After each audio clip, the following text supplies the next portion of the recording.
All right. So, Bree, you are co-host of the Financial Seeds, and this is kind of that first time where everybody's going to get a chance to see you and hear you Yeah. and get to know a little bit more about you. So, first question is, you went to UCLA, right? You're a Yes, Bruin. I am.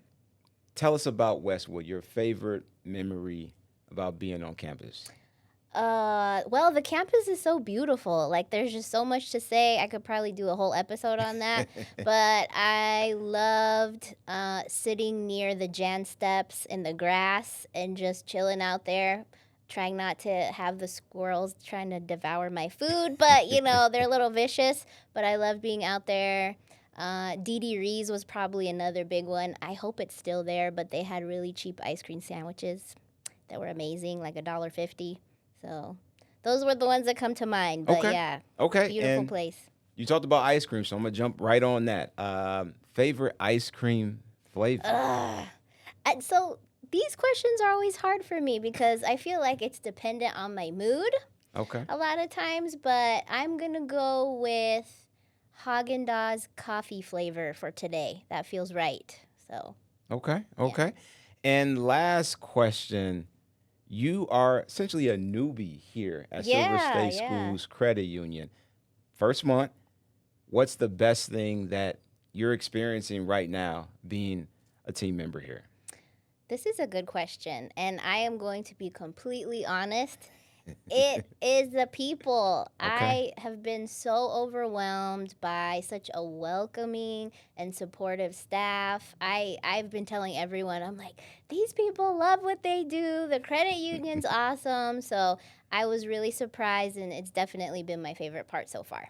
Awesome. We love it. We love having you here, and we can't wait to continue to see what you're going to do being part of the team. Thank you so much. No doubt. All right, y'all. Let's get into the episode. What's going on, y'all? Welcome back to the Financial Seeds podcast, where we believe that financial freedom is built one conversation at a time. I'm your host, JimDre Westbrook, and every week we are here to empower families to go from striving to thriving by having smart, practical money talks. Today's episode is all about planning for back to school expenses. Whether you're already back to school or you're preparing for it, we want to give you an episode that can help families understand how to budget properly and make sure that you have everything for your student. Today's episode, I'm not just flying solo. I have my co-host in the house, and you are going to meet her right now. Her name is Brianna Chavez. We just call her Bree, and we want to welcome her to the podcast. What's going on, Bree? Hey, Jim Dre. I'm so excited to be here with you on the pod, episode 4. This is a great day, and I'm excited to talk to you about everything back to school supplies. Yes, it's going to be a tremendous episode. Like we said, we're going back to school, y'all. And before we even get into it, I want to ask you, Bree, do you remember those days? Like, were you really excited to go back to school? Like, how did that look like for you? You know, Jim Dre, I was kind of a nerd, so I did love the back to school time. I wanted to get everything on the supply list, all the extras. Yes, it was a fun time for me. Probably not so much for my parents, though. Yeah, I can relate. I always would call myself a cool nerd. I played sports, but I Yeah. still was a smart kid. Like, I actually liked learning. So when it came going back to school, yeah, I wanted to play sports and kind of be around my friends, but at the same time, I did want to learn too. So I Right. can feel you when it comes to going back to school and just getting ready for that. So for parents out there, again, this is kind of that episode where we understand what you're going through. We know it can be overwhelming when it comes to just getting all the details from fees and supplies and all of that good stuff. So if you're rocking with us, we're just kind of outline some of the things that you can do to make it better for your family. So, Bree, let's just start Sure. having that conversation. So, what are we seeing right now when it comes to families going back to school? Yeah, so Dre, I was reading an article that kind of mentioned 73% of parents and caregivers are worried about the cost increase in school supplies this year. And most of them are having a hard time with that. So it's something that we really need to consider. And I'd say the first step in all of this is the B word: budget. We need a budget. So we need to really think about what we're spending, and I recommend kind of going back to last year's expenses if you're able to, if you kept track of that, and kind of making adjustments for this year. So maybe you have a kid that's going to go into middle school or high school, so that's going to look a little bit different. And starting there is really good. And make sure that you don't just think about back to school supplies. You got to include things like clothes, activity fees, transportation, and probably the most expensive category, technology. Yes, and you know, what if you have multiple kids, right? So it's even more expensive. So just understanding that you need a budget, that we aren't afraid of that B word, right? We're Yeah. going to embrace budgeting and just making sure that we have enough for our families. One of the things that I wanted to make as far as a point with your budgeting point is something called like the three envelope rule.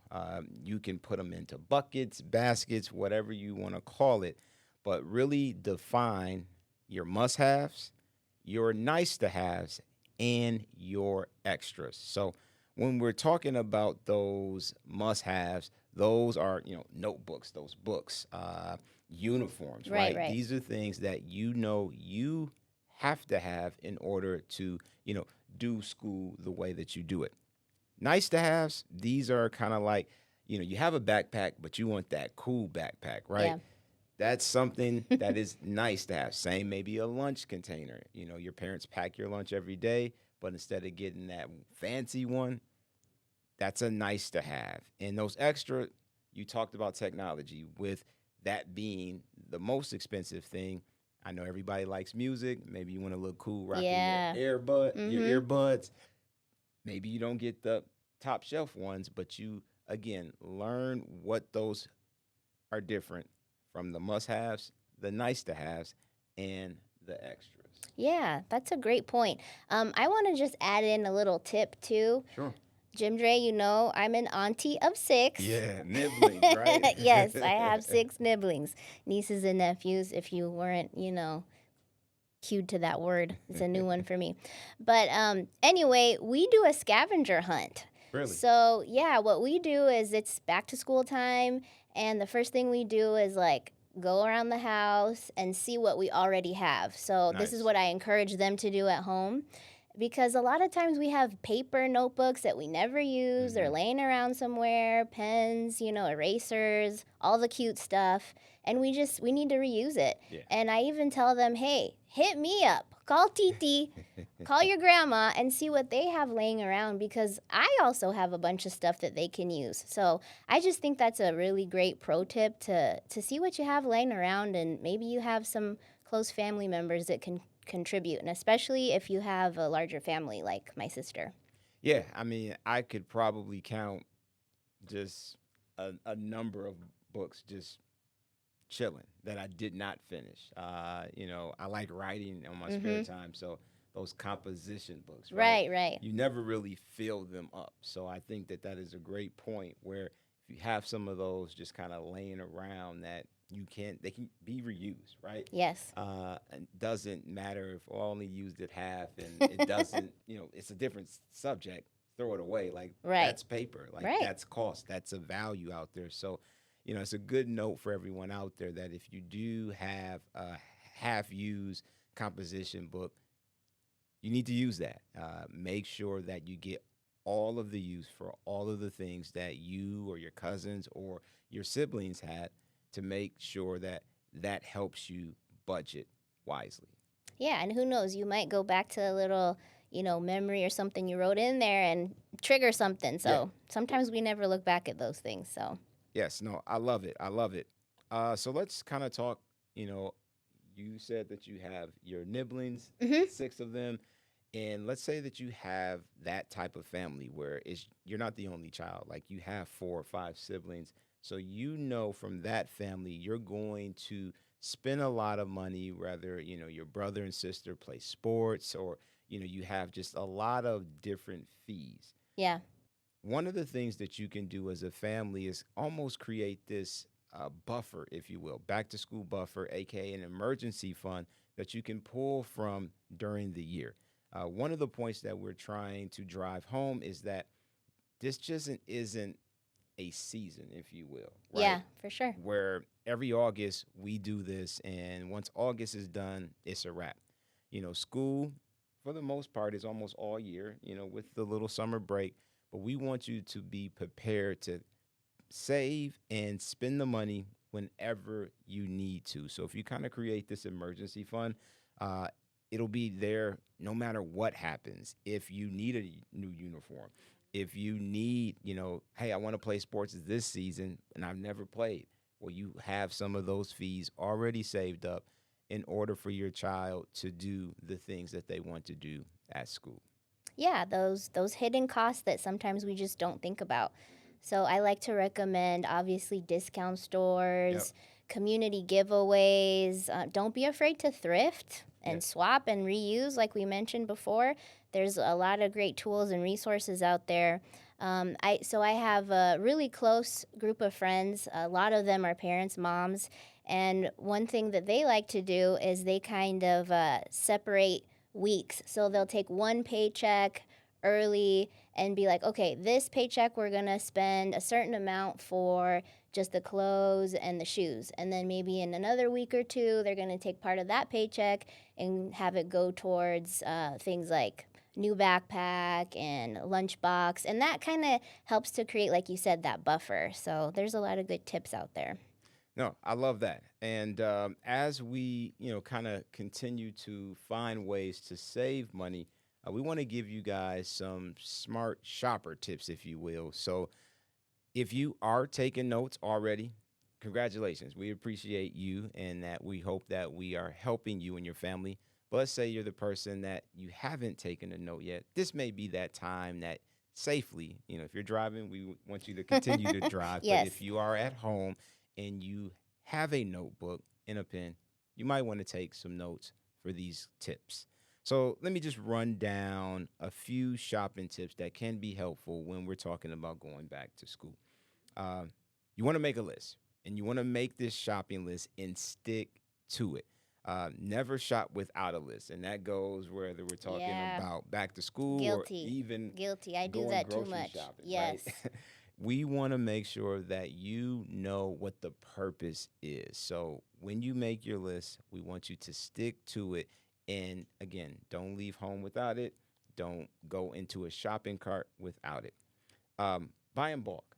You hear that a lot, but when we come to your school supplies, you want to make sure that if you can buy in bulk, especially the things that you know you're going to use throughout the year, like paper, like pencils, if Glue you sticks. Mm-hmm. exactly that you try to buy in bulk to save you money over time. Compare prices online. I think as we continue to do more shopping online, like this is just something we have to do before heading to the store. I know a lot Yes. of people like the experience of going to the store, but some deals are only offered online, Right. right? These digital coupons, so to speak, that if you show up and you try to, well, it's online, depending on the store, they might, give you a hard time. Yeah, So yeah. we advise that you actually check these things out online before you go to the store and see what type of savings you can have. And last but not least, shop with your kids. I know that this is a point we've made on previous Yes. episodes is that this whole shopping thing with your kids can be a money lesson. We Right. really want you to understand that you have the power and the agency to make it fun, make it educational. Don't make it seem like it is this chore, if you will. That when it comes to shopping with your kids, it teaches them decision making, right? It Right. teaches them the value of money, and we really want them to empower them. So Mm-hmm. those are just some quick tips on, again, if you want to raise shop smart, if you want to raise smart shoppers and become an even smarter shopper for yourself, those are just some tips to kind of go by and implement them into your shopping. Yeah, and I really love that point you made about shopping with your kids and making it a financial literacy moment. I think about like what we talked about earlier, remembering back in the day when we did the back to school shopping, and I never looked at the prices. And who Me knows either. how much my parents spent, but it would have been cool for me to kind of see that, to be like, oh, wow, my parents just spent X amount on all of my back to school supplies. And, maybe I would have thought a little bit more about not losing stuff or Hmm. trading with friends or whatever. So I think that's a really great point. Yeah, and just to add to that, I could just remember, back in the day when mechanical pencils were like Yes. the hot thing, right? Mm-hmm. Mm-hmm. Nobody wanted to get caught with the number two, old school. Ticonderoga, was it? Yeah, the old school pencil, Yeah. but they cost more, right? Right. And I can remember I would lose them, they'd break. Yeah, that And lead was always breaking. yeah, Yeah, yeah. but to not know how much more that would be, and to just, oh, I'll just go ask mom and dad, you got it. Mm-hmm. I think as kids go shopping with their parents, it just creates that full picture Right. that, hey, here's the value of it, and you need to protect it. You need to, act like it's your own money. Yeah, yeah. And then that just gives a heightened sense of responsibility when it comes to shopping. Yeah, for sure.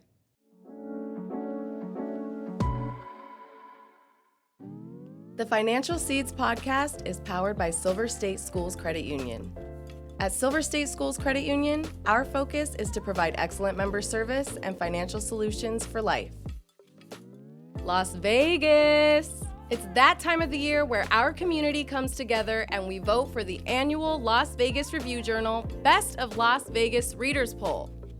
Thanks to your support, Silver State Schools Credit Union has been awarded the best credit union in Las Vegas 7 years in a row, and our goal is to make it 8. Visit silverstatecu.com and click on the Best of Las Vegas link, or go to votebolv.com/silverstatecu to place your votes today. You can vote every day from now until September 11th. Let's keep the gold standard. Vote Silver State Schools Credit Union the best credit union in Las Vegas for the 8th year in a row.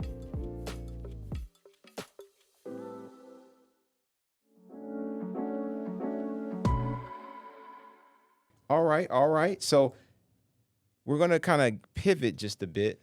We've been talking a lot about how to shop, how to save money when it comes to those back to school expenses. We want to drop a little seeds of wisdom.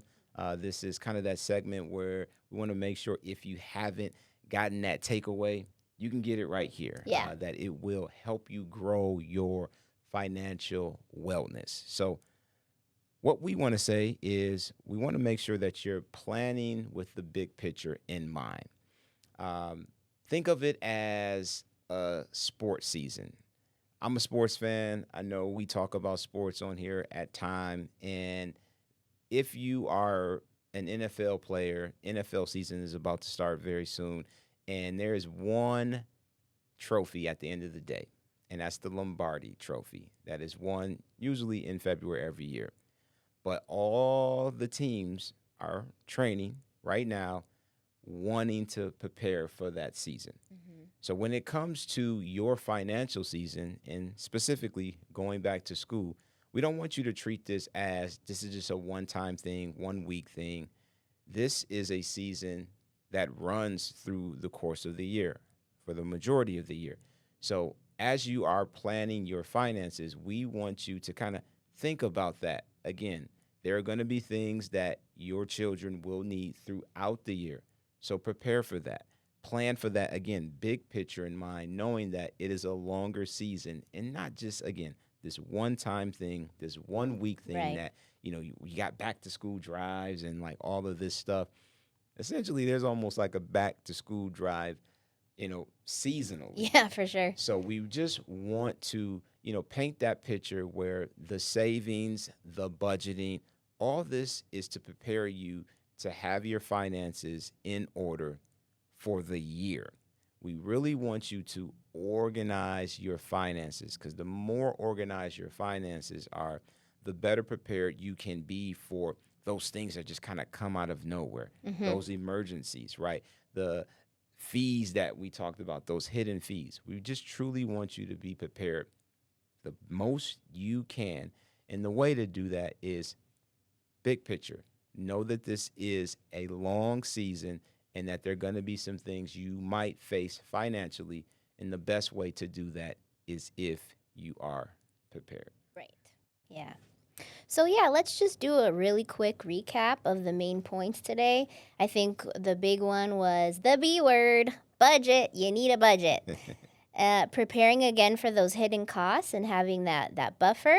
Making a list and sticking to it. Shopping smart. There's lots of ways we can do that. And including your kids as a financial literacy moment, teaching them. Yes, I love that. So as we're coming to a close, wrapping this up, again, we really want you to just understand that going back to school is a really nice time. It's fun. It can be overwhelming for parents who have multiple kids, but we've hoped that this is just a little resource that can, ease the burden and get you excited as a family to go back to school financially in a safe way, in a way where you embrace budgeting, in a way that you embrace like all the craziness that happens with going back to school, so it can ease your mind as well as help your bank account. So before we close, I want to, give it up to Bree as our co-host. This is our first episode, kind of doing the tag team thing together.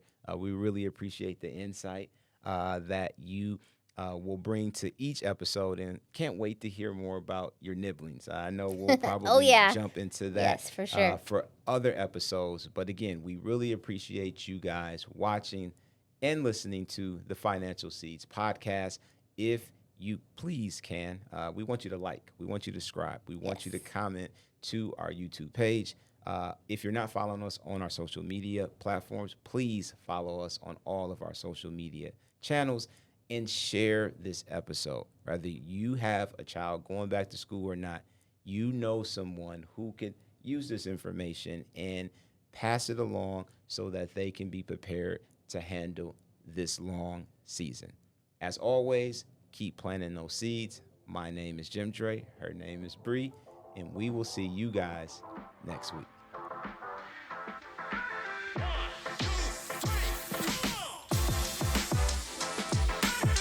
The Financial Seeds podcast is powered by Silver State Schools Credit Union.